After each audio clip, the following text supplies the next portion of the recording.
Hello दोस्तों, स्वागत है आपका हमारे YouTube चैनल में। तो देखिए, कल हमने चर्चा की थी सिंधु नदी की जो है, और सिंधु नदी तंत्र की हमने चर्चा की थी। और सिंधु नदी तंत्र में हमने सिंधु और उनकी 5 सहायक नदियों के बारे में बताया था। तो सिंधु और उनकी 5 सहायक नदियाँ, तो हमने आपको बताया था झेलम के बाद जो है चिनाब, फिर रावी, और रावी के बाद जो है ब्यास, और फिर सतलज है। तो हमने सिंधु नदी की चर्चा की थी। और सिंधु नदी जो है, जो कहाँ से निकलती है, उसका उद्गम स्थल कहाँ है, तो क्या बताओगे? तो कैलाश मानसरोवर तिब्बत में एक स्थान है, हिमनद है, जिसका नाम है बोकारो। क्या नाम है? और फिर हमने आपको बताया था कि तिब्बत में जो है, इस सिंधु नदी को किस नाम से जाना जाता है? सिंगमुख। किस नाम से? हाँ। फिर जो है, ये पूछा जाए भारत में कहाँ से प्रवेश करती है, तो क्या बताओगे? भारत में दमचौक नामक स्थान से प्रवेश करती है। फिर हमने आपको बताया था जम्मू कश्मीर में एक गार्ज बनाती है, खड्ड बनाती है, महाखड्ड बनाती है। क्या नाम है उस गार्ज का? पुंजी गार्ज। कौन सा? हाँ। फिर हमने आपको बताया था जो पाकिस्तान में ये कहाँ से प्रवेश करती है, तो एक स्थान हमने बताया था दर्दिस्तान। और दर्दिस्तान में एक स्थान है चिल्लास, ठीक है, वहां से निकल करके पाकिस्तान में प्रवेश करती है। और फिर मिठान कोट होते हुए जो है कहाँ पे? अरब सागर में गिर जाती है। यदि पूछा जाए सिंधु नदी की लंबाई कितनी है, तो क्या होगी? 2880 किलोमीटर, यानी 2880। और यदि भारत में पूछा जाए तो 1114 किलोमीटर भारत में इसकी लंबाई है, ठीक है। तो कल हमने सिंधु नदी की चर्चा कर ली थी। और फिर हमने सिंधु नदी जल समझौते की भी चर्चा की थी। कब हुआ था सिंधु नदी जल समझौता? 1960 में हुआ था। किसकी मध्यस्थता से हुआ था? विश्व बैंक। किसके किसके बीच हुआ था? भारत और पाकिस्तान। उस समय भारत के प्रधानमंत्री कौन थे? पंडित जवाहरलाल नेहरू। जबकि पाकिस्तान के जनरल कौन थे? अयूब खान। इस समझौते के तहत क्या तय हुआ था कि जो सिंधु नदी है, जो झेलम नदी है, और जो चिनाब नदी है, इसका 80% जल किसको मिलेगा? पाकिस्तान को मिलेगा। और 20% जल किसको मिलेगा? भारत को मिलेगा, ठीक है। और जो नीचे की 3 नदियां हैं, रावी, ब्यास और सतलज, इसका 80% जो है पानी किसको? भारत को। और 20% पानी किसको मिलेगा? पाकिस्तान, ठीक है। फिर हमने आपको बताया था यदि कोई नदी का विवाद है, नदियों का विवाद है, उसका उल्लेख अनुच्छेद 262 यानी भारतीय संविधान के किस अनुच्छेद में? 262 के तहत संसद एक ट्रिब्यूनल यानी न्यायिक प्राधिकरण का गठन करेगी। और उसके तहत जो है 2 राज्यों के बीच जो नदियों का विवाद है उसको निपटाया जाता है, ठीक है। तो याद रखिएगा किस अनुच्छेद के तहत? अनुच्छेद 262, ठीक है। चलिए आज दूसरे नदी तंत्र की चर्चा कर लेते हैं, और वो है झेलम नदी। झेलम का प्राचीन नाम क्या था? बितस्ता। और हमने आपको बताया था ये नदी जो है जम्मू कश्मीर से निकलती है, और एक स्थान है बैरीनाग के पास, शेषनाग झील। कौन सी झील? शेषनाग झील से निकलती है। और ये जम्मू कश्मीर में प्रवाहित होते हुए, और एक झील इसी के किनारे है। कौन सी झील? वुलर झील से होकर के निकलती हुई है। और इसी जो है झेलम नदी के किनारे एक शहर है। कौन सा शहर? श्रीनगर। और श्रीनगर की स्थापना किसने की थी? सम्राट अशोक ने। किसने? अशोक ने श्रीनगर शहर बसाया था जम्मू कश्मीर में, ठीक है। और इसी झेलम नदी पर 2 परियोजनाएं स्थापित है। एक उरी परियोजना है और दूसरी है तुलबुल परियोजना, जो किस नदी के तट पर है? इसी झेलम नदी के तट पर है। कहाँ पे है? जम्मू कश्मीर, ठीक है। तो चलिए लिख लीजिए आप लोग, हेडिंग डाल लो, झेलम नदी या बितस्ता नदी तंत्र। देखो, उद्गम स्थल लिखिए, उद्गम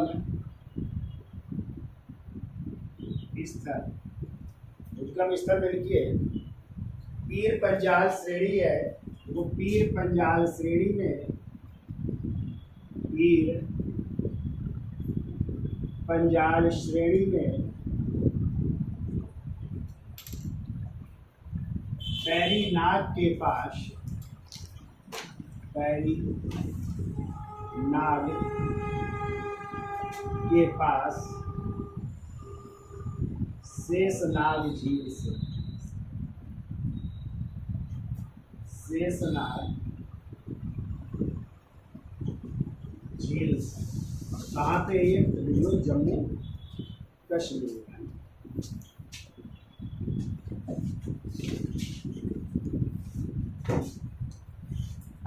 तो जम्मू कश्मीर से निकलती बैरीनाथ के पास की झील से, शेषनाग झील से निकलती है। ठीक है, ये लिखो ये कहाँ से प्रवाहित होती है, तो लिखो यह वूलर झील, यह वूलर झील। और वूलर झील कैसी झील है? मीठे पानी की झील है, लिख लीजिएगा, मीठे पानी की झील, मीठे पानी की झील, जो कहाँ पे पड़ेगी? जम्मू कश्मीर में है।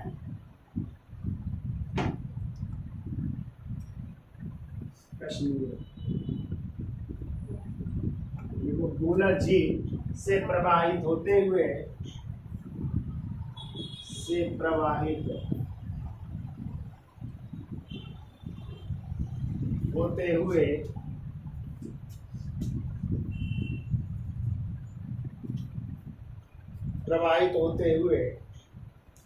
पाकिस्तान के पश्चिमी पंजाब क्षेत्र, पाकिस्तान के पश्चिमी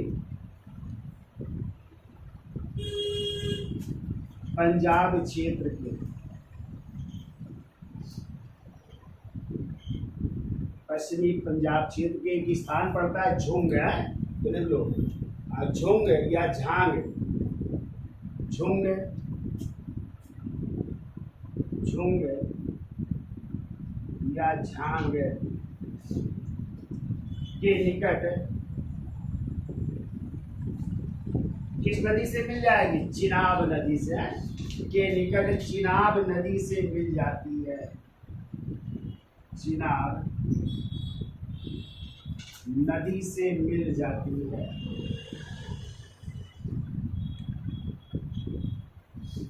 इस तरह के पाकिस्तान में किससे मिल जाती है? चिनाब नदी से मिल जाती है। ठीक है, फिर देखो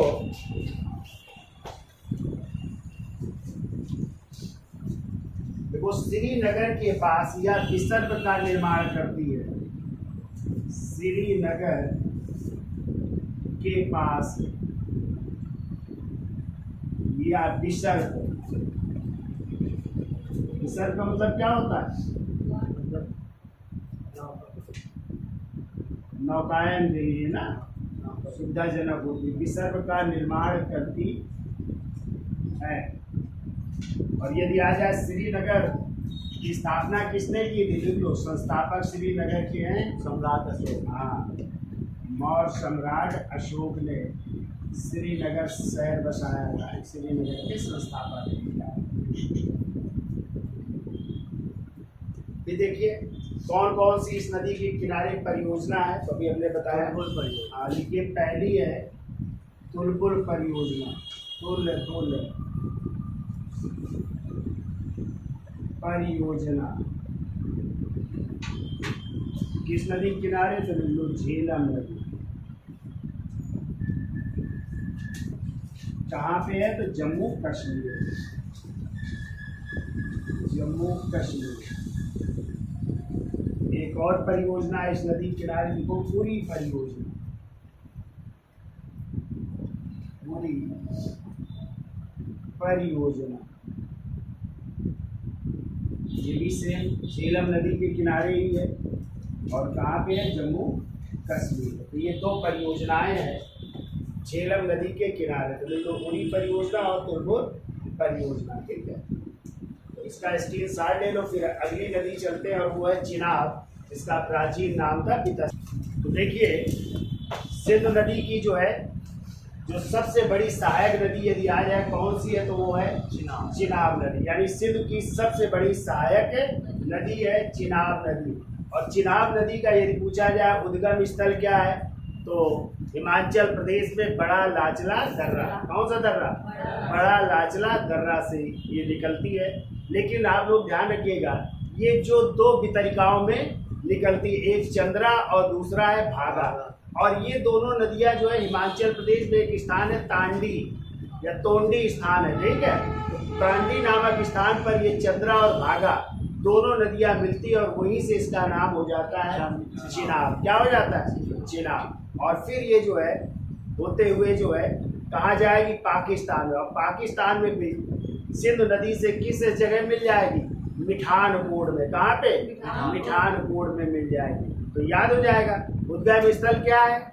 बड़ा लाचला दर्रा। कहाँ पे? हिमाचल। और ये सिंध की क्या है? सबसे बड़ी सहायक नदियाँ। किन दो वितरिकाओं के रूप में निकलती है?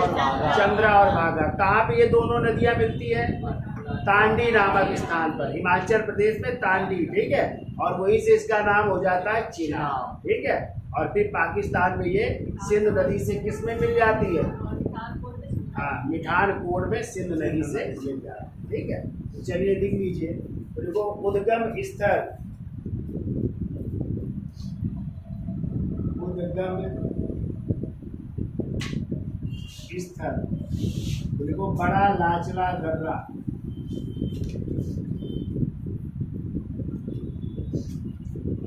दर्रा कहाँ पे है?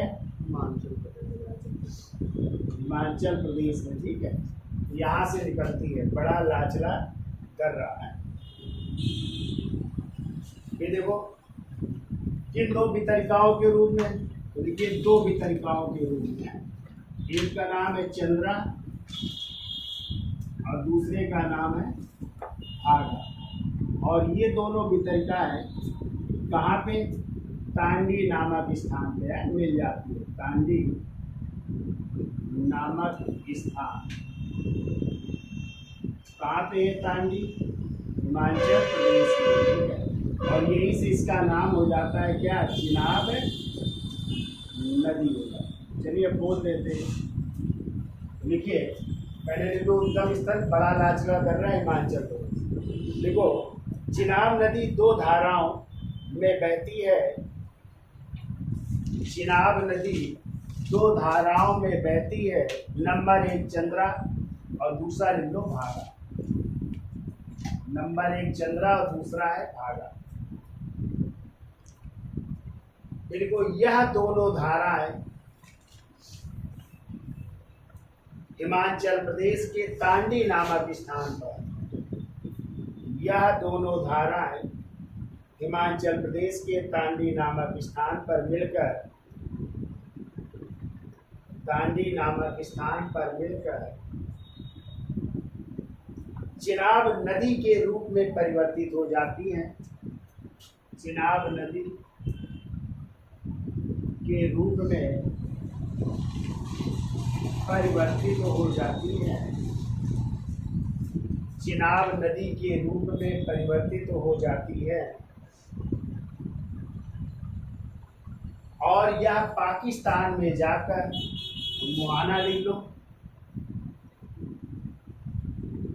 तो यह पाकिस्तान में जाकर किस स्थान पर? मिठानकोट में है। मिठानकोट पाकिस्तान में किससे मिल जाती है? सिंधु नदी से, सिंधु नदी से मिल जाती है। सिंधु नदी से मिल जाती है। यदि आ जाए कहाँ पे सिंधु नदी से मिलती है तो आप क्या बताएंगे? मिठानकोट पाकिस्तान है। अगला पॉइंट को, यह सिंधु नदी की सबसे बड़ी सहायक नदी है। यह सिंधु नदी की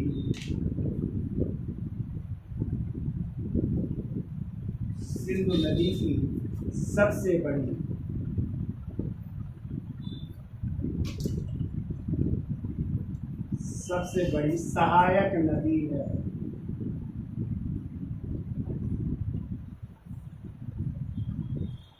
सबसे बड़ी सहायक नदी है।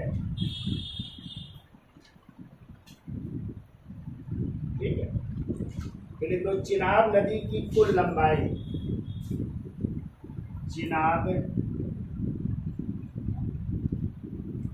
नदी की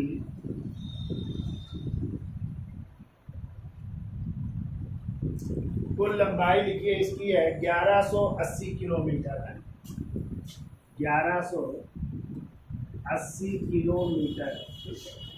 अब इसमें भी चिनाब नदी में भी कुछ परियोजनाएं हैं, जैसे सलाल परियोजना है, बगलिहार परियोजना है, दुरस्ती परियोजना है। तो ले लो तीनों। देखिए पहले सलाल परियोजना, सलाल परियोजना। नदी क्या लिखोगे? चिनाब नदी है, देखो चिनाब नदी,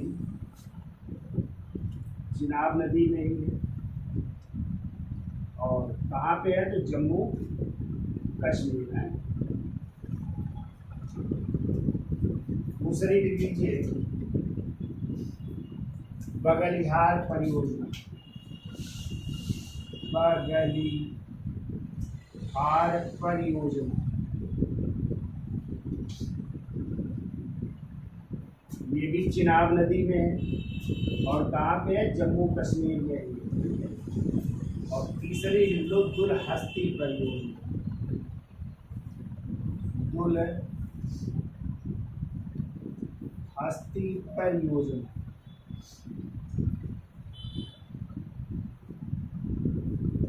और ये भी चिनाब नदी में है, जम्मू कश्मीर में ही है। ठीक है, तो ये तीन परियोजनाएं हैं। चिनाब नदी जिसका प्राचीन नाम अस्कली नदी था। ठीक है, अब अगली नदी की चर्चा कर लेते हैं और वो है रावी नदी। जिसका स्क्रीनशॉट ले लो, फिर आगे चलते हैं। तो देखिए अगली नदी है आपकी रावी नदी, जिसका प्राचीन नाम क्या था? परशुराम। ठीक है, अब जो ये रावी नदी है, ये भी जो है हिमाचल प्रदेश में दर्रा, एक रोहतांग दर्रा। कौन सा? तो रोहतांग दर्रे से निकलती है और फिर हरियाणा और पंजाब होते हुए ये जो है सप्त सिंधु एक स्थान है।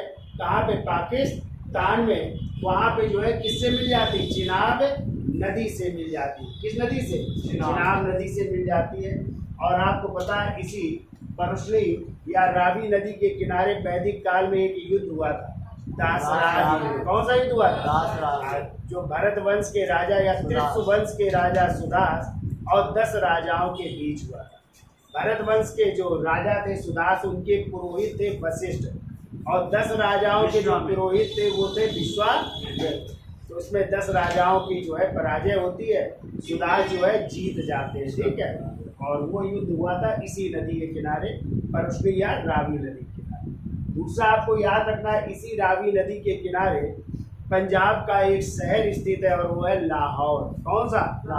लाहौर अधिवेशन पढ़ा है? कब हुआ था? 1929 में। किसकी अध्यक्षता में? जवाहरलाल नेहरू। ये जो लाहौर अधिवेशन हुआ था, ये लाहौर जो स्थान है, ये लाहौर जो शहर है, किस नदी के किनारे है? रावी नदी के किनारे। और इसमें भी जो है रावी नदी के तट पर भी 2 परियोजनाएं हैं, एक दीन परियोजना है और एक चमेरा परियोजना है। कौन सी? दीन और चमेरा परियोजना है। ठीक है, किस नदी के किनारे? रावी। इतना आपको लिखना है। तो लिखो पहले उद्गम स्थल, उद्गम स्थल, तो लिख लो रोहतांग दर्रा,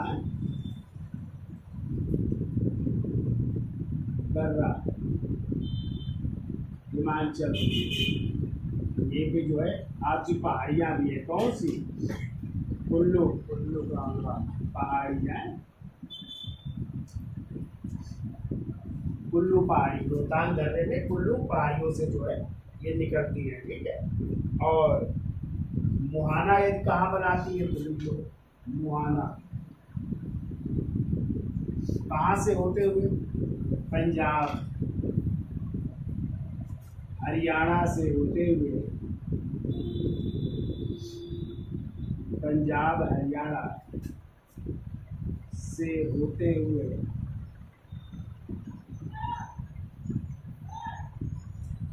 कहाँ पे? पाकिस्तान में। किस नदी से मिल जाएगी? चिनाब नदी से। होते हुए सराय सिंधु नामक स्थान में, सराय सिंधु ये स्थान है पाकिस्तान में है। सराय सिंधु पाकिस्तान में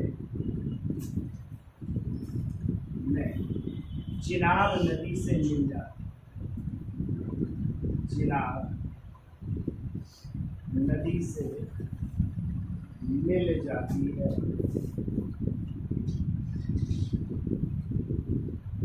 चिनाब नदी से मिल जाती है। कौन सा शहर स्थित है इस नदी के किनारे? शहर स्थित है लाहौर।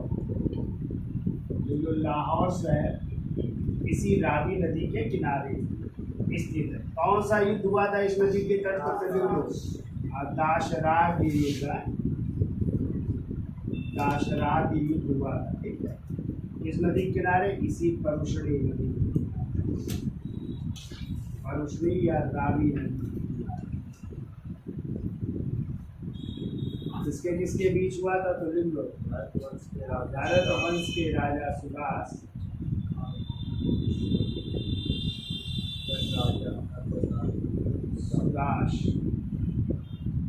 और दूसरी तरफ थे 10 राजाओं का संघ था, जिसमें 5 आर्य थे, 5 अनार्य थे, ठीक है। तो इनके पुरोहित थे वशिष्ठ, भरत वंश के पुरोहित थे वशिष्ठ हैं, और 10 राजाओं के जो पुरोहित थे वो थे विश्वामित्र। बहुत पूछा जाता है।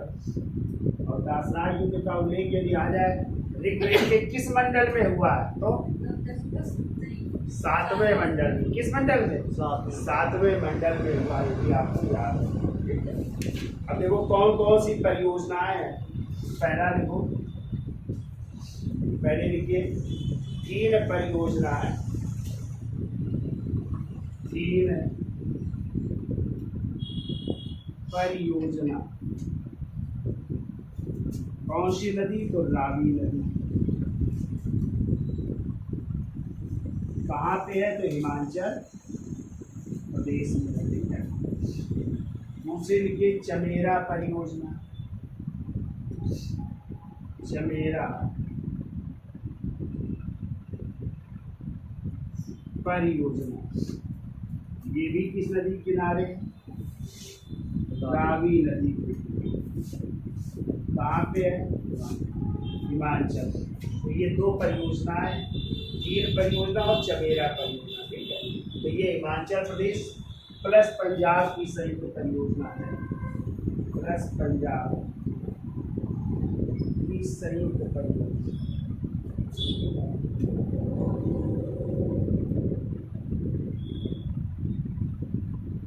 चमेरा आप लोग याद रखिए, 2 राज्यों की संयुक्त परियोजना, हिमाचल प्रदेश और पंजाब, ठीक है।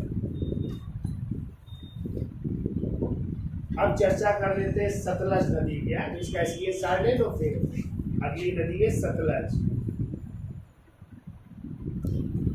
तो देखिए अगली नदी है जिसका नाम है सतलज नदी, और सतलज नदी का ही प्राचीन नाम क्या था? सतलज था। और यही नदी है जो भारत से बाहर निकलती है। जैसे सिंधु भारत से बाहर निकलती, वैसे ही दूसरी ये नदी है सिंधु और उनकी सहायक नदियों में जो भारत से बाहर निकलती है। तो कहाँ से निकलती है? उद्गम स्थल क्या है इसका? तो वही कैलाश मानसरोवर के पास एक स्थान है जिसको कहते हैं राकस्थाल। कौन सा स्थान? राकस्थाल से निकलती है और फिर हिमाचल प्रदेश से होते हुए, यदि पूछा जाए हिमाचल प्रदेश में कहाँ से प्रवेश करती है, तो एक दर्रा है, आप लोगों ने सुना होगा, सिक्कीला दर्रा। कौन सा दर्रा? और तो सिक्कीला दर्रा से प्रवेश करते हुए हिमाचल प्रदेश, और पंजाब में एक बैराज बना है, हरिके बैराज, ठीक है। और इसी हरिके बैराज में एक और नदी आकर के मिलती है, ब्यास नदी, जिसका नाम है बिपाशा, ठीक है। और इसी हरिके बैराज से एक नहर निकाली गई है जिसका नाम है इंदिरा सागर नहर, जो राजस्थान तक जाती है ना। हाँ, और फिर जो है यही सतलज नदी फिर जो है होते हुए कहाँ निकल जाती है? पाकिस्तान चली जाती है, ठीक है। फिर अरब सागर में सिंधु नदी से जाकर अरब सागर में मिल जाती है। ठीक है। तो देखिए उद्गम स्थल लिखिए, उद्गम स्थल। देखो राकसताल है, राकसताल कहाँ पे पड़ेगा? तो देखो कैलाश मानसरोवर, मानसरोवर झील, मानसरोवर झील कहाँ पे है? तिब्बत पर है, तिब्बत से निकलती है, राकसताल नामक स्थान से निकलती है, ठीक है। और किस तरह से प्रवेश करती है? तो देखो भारत में प्रवेश, भारत में प्रवेश, भारत में प्रवेश करती है सिक्की लादर्रा से, सिक्की लादर्रा। और सिक्की लादर्रा कहाँ है? हिमाचल। तो सिक्की लादर्रा हिमाचल प्रदेश से कहाँ पे प्रवेश करती है? भारत में प्रवेश करती है, ठीक है। और फिर वो पंजाब होते हुए, पंजाब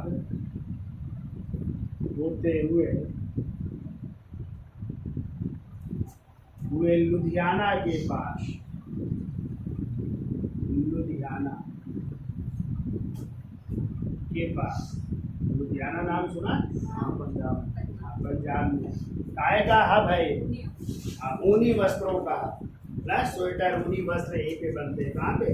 लुधियाना में ही बनते हैं। तो देखो लुधियाना के पास आगे चलकर, लुधियाना के पास आगे चलकर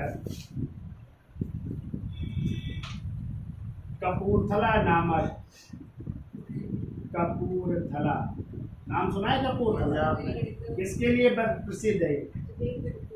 यहाँ पे रेल के डिब्बे बनते हैं, कभी बैठे हो रेल के डिब्बों में? हाँ, तो लिखा होता है मेड इन कपूरथला, ठीक है। ऐसे रेल के डिब्बे यहाँ पे भी बनते हैं, लालगंज, राय बरेली में भी बनते हैं, ठीक है।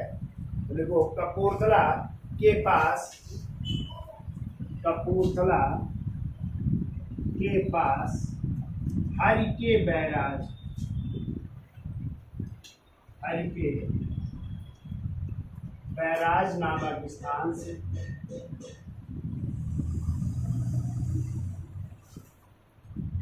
हरिके बैराज नामक स्थान से होते हुए पाकिस्तान चली जाती है,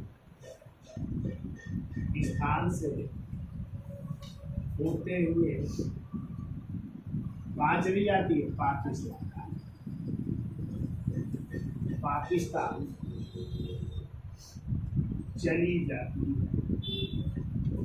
और अभी हमने बताया था इसे हल्के बैराज में एक और नदी मिलेगी, कौन सी? ब्यास, जो ब्यास कुंड से निकलती है ना। तो देखो पाकिस्तान चली जाती है। फिर देखो इसकी लंबाई कितनी है? देखो लंबाई, लंबाई है सतलज नदी की 1500 किलोमीटर इसकी लंबाई है। अब देखो सतलज नदी को तिब्बत में किस नाम से जाना जाता है? तो देखो तिब्बत में,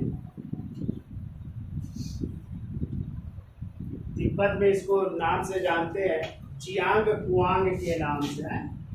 देखो जियांग कुआंग के नाम से जानते हैं, जियांग कुआंग नाम से इसे जानते हैं। कहाँ पे? तिब्बत में है, जहाँ से निकल रही है, ठीक है। अब देखो इस सतलज नदी पर भी बांध बनाए गए हैं। तो पहला देखो भाखड़ा नांगल बांध, सुना है ना? गुरुत्वी बांध है ना। देखो भाखड़ा नांगल बांध किस नदी पर? सतलज नदी पर है, सतलज नदी।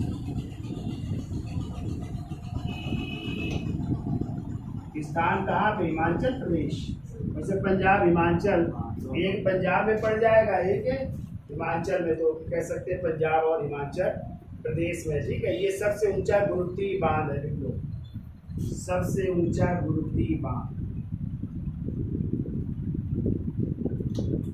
सबसे ऊंचा गुरुत्वीय बांध, ऊंचाई कहते 255 मीटर की है इसकी, ठीक है। तो 255 मीटर ऊंचाई है।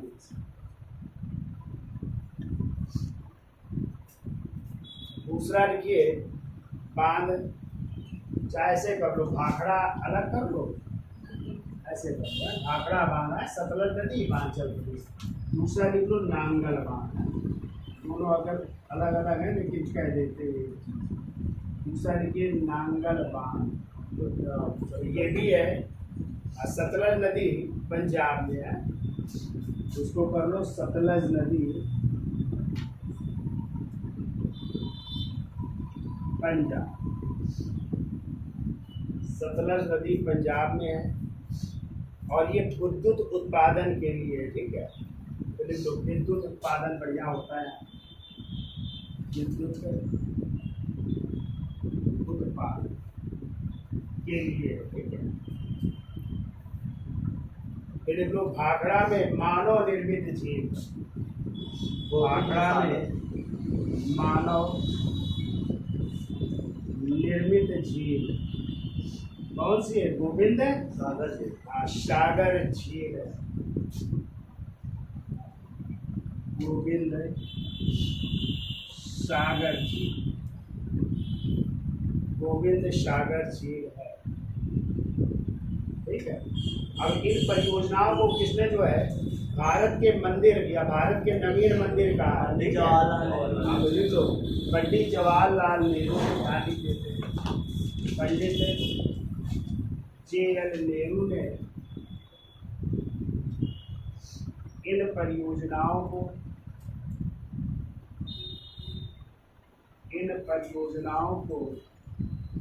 भारत के नवीन मंदिर की संज्ञा दी है,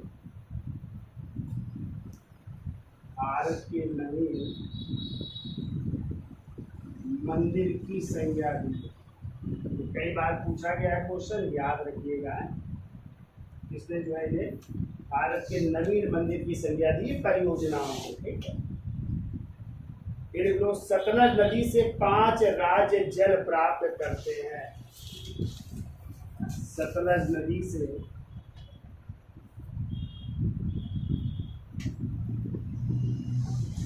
5 राज्य जल प्राप्त करते हैं।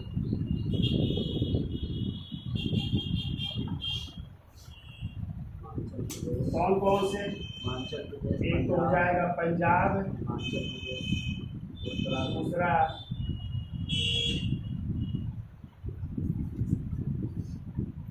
हिमाचल प्रदेश हो गया, तीसरा हरियाणा, हरियाणा हो गया, और राजस्थान दिल्ली है,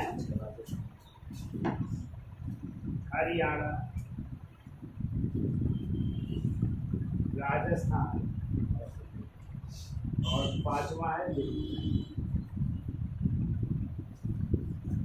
तो ये 5 राज्य जो है लाभान्वित होते हैं किससे? सतलज नदी से जल प्राप्त करते हैं, ठीक है।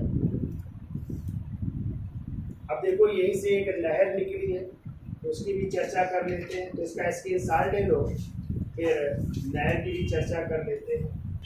तो देखिए इंदिरा गांधी नहर परियोजना भी हमने आपको बताया था, हरके बैराज है ना, जहाँ पे कौन सी नदी मिलेगी? ब्यास नदी मिलती है ना हरके बैराज में, सतलज नदी से। तो वहीं से जो है एक नहर निकाली गई है जिसका नाम है इंदिरा गांधी नहर परियोजना।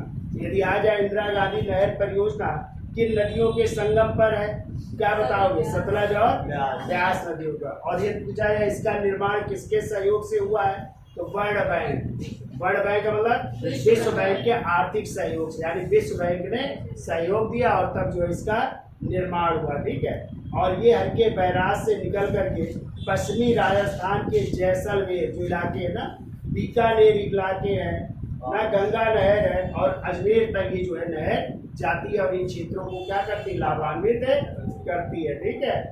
तो लिखिए किन दो नदियों के संगम पर? देखो सतलज प्लस व्यास नदी के संगम।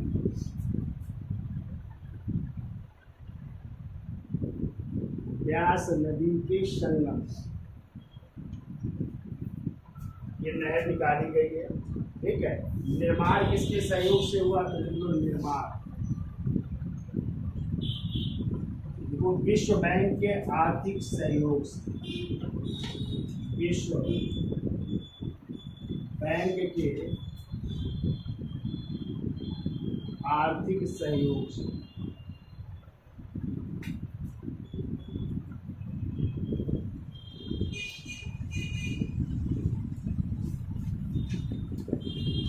विश्व बैंक के आर्थिक सहयोग से इसका निर्माण हुआ है, ठीक है। कहाँ से निकलती है? तो देखो उद्गम, उद्गम स्थल Harike barrage, Harike barrage. Harike barrage किस जगह है? देखो सतलज पर व्यास नदी के समीप।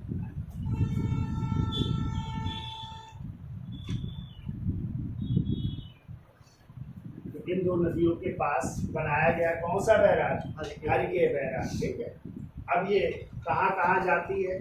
तो देखो पश्चिमी या पंजाब से निकलकर, ऐसे पंजाब से निकलकर, पंजाब से निकलकर पश्चिमी राजस्थान होते हुए, पश्चिमी राजस्थान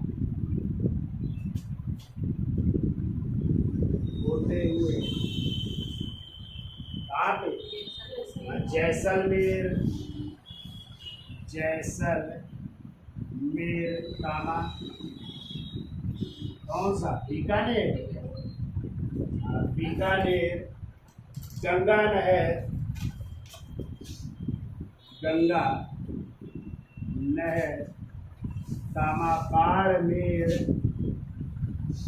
बाड़मेर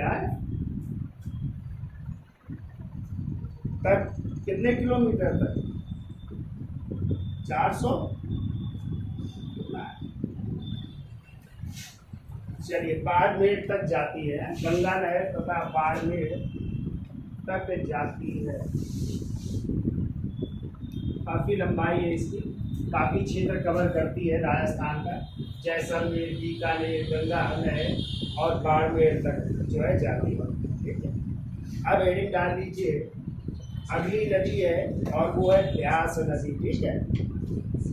इसका स्क्रीनशॉट ले लो, फिर आगे चलते हैं।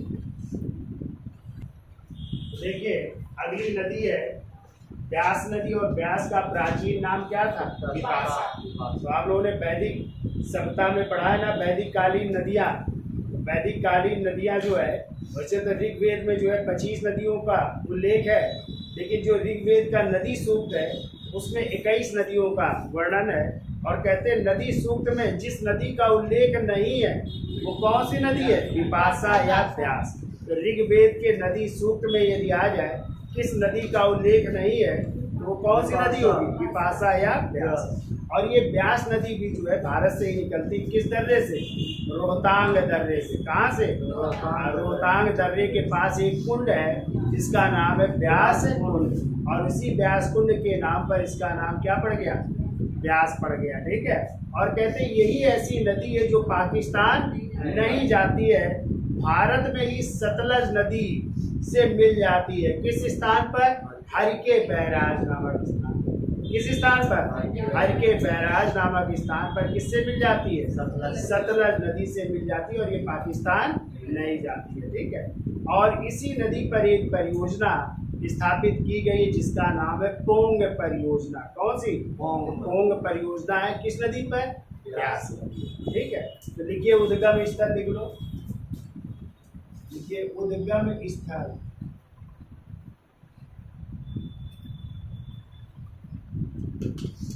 तो लिख लो रोहतांग दर्रे के पास व्यास कुंड। रोहतांग दर्रे के पास व्यास कुंड से।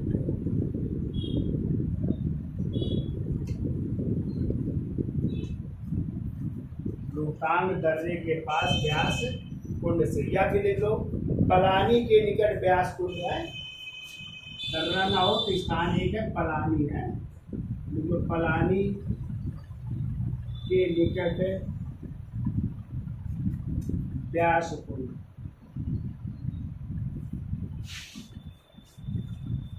पलानी के निकट व्यास कुंड से। देखो यह एकमात्र नदी है जो पाकिस्तान नहीं जाती है। यह एकमात्र नदी है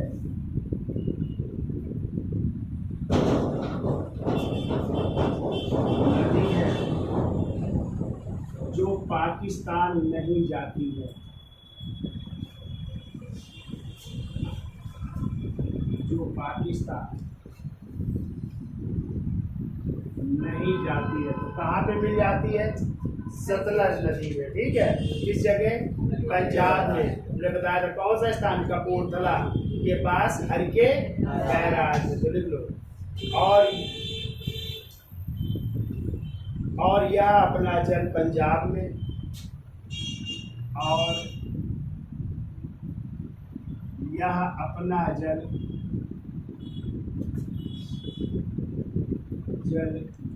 पंजाब के कपूरथला, पंजाब के कपूरथला के पास, कपूरथला के पास कौन सा बैराज है? हरिके बैराज है। कपूरथला के पास सतलज नदी है। सतलज नदी में हरिके बैराज या हरिके नामक स्थान पर गिराती है। हरिके नामक स्थान पर गिराती है। ऐसी नदी है, ये पाकिस्तान नहीं जाती है। ठीक है, इससे मिल जाती है सतलज नदी से। ठीक है, कौन सी परियोजना है? तो देख लो पोंग परियोजना। पोंग परियोजना नदी लिख लो। व्यास नदी, स्थान लिख लो हिमाचल, हिमाचल प्रदेश में है। कौन सी परियोजना? पोंग परियोजना। ठीक है, तो ये हो गई आपकी सिंधु और उसकी 5 सहायक नदियों की चर्चा है। सिंधु, फिर झेलम, फिर चिनाब, फिर आपने क्या पढ़ा? रावी, फिर सतलज और फिर व्यास। ठीक है, आज इतना रखते हैं, फिर चर्चा करेंगे नेक्स्ट टर्न में गंगा नदी तंत्र की है। तो गंगा और उसकी कौन सी सहायक नदियों की चर्चा करेंगे कि गंगा नदी कहाँ से निकलती है, किस नाम से निकलती है, फिर इसका कहाँ पे नाम भागीरथी होता है, कहाँ पे गंगा हो जाता है, फिर कहाँ पे ये हुगली और फिर भागीरथी नाम होता है, फिर इसका कहाँ पे नाम पद्मा हो जाता है, और किस नाम से ये बंगाल की खाड़ी में